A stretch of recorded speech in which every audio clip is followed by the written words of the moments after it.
ମା ମା ଭିକ ଗଣ୍ଡେ ଦିଅ। ହଁ ମାଉସୀ ଟିକେ ରୁହ ଦଉଛି। ମା କି ଖରା, ମୋ ଦେହ କଣ ହେଇଯାଉଛି, ଆଉ ବଞ୍ଚିନିନି ମା। ମାଉସୀ ସେ ଛାଇରେ ଟିକେ ବସି ପଡ। ହଉ ଲୋ ମା, ମୁଁ ଟିକେ ବସି ପଡେ। ଭଗବାନ ତୋତେ କଲ୍ୟାଣ କରନ୍ତୁ ଲୋ ମା। ମାଉସୀ ସକାଳେ କଣ ଖାଇକି ଆସିଛ? ମା ସକାଳେ ଦିଟା ଚାଉଳ ଭଜା ଖାଇକି ଆସିଥିଲି। କଣ ଅଛି ଟିକେ ଦବୁ?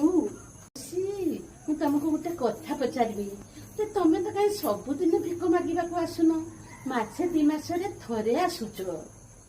କଣ କହିବି ଲୋ ମା, ଇଏ ଗଲା ପରେ 2 ପୁଅ ଭାଗବାଣ୍ଟ ହେଇଗଲେ। ଏଇ ବୁଢୀ ମାଟାକୁ ବି ଭାଗବାଣ୍ଟ କରିଦେଲେ। ଏ ପୁଅ ପାଖରେ 15 ଦିନ, ସେ ପୁଅ ପାଖରେ 15 ଦିନ, ଆଉ ଯୋଉ ମାସ 31 ଦିନ ପଡେ ସେଇ ମାସ ମୋ ପାଇଁ କାଳ ହେଇଯାଏ ଲୋ ମା।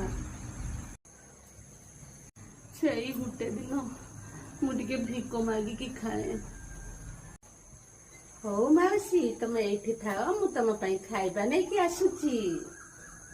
ଭଗବାନ ଏମିତି ଦୁଃଖ କାହିଁକି ଦେଇଥାନ୍ତି? ଏ ମାଉସୀ କଣ ପୁଅ ଜନ୍ମ କରିକି କିଛି ଭୁଲ କରିଛନ୍ତି? ଏମିତି ଦୁଃଖ ଭଗବାନ କାହାରିକି ନ ଦିଅନ୍ତୁ।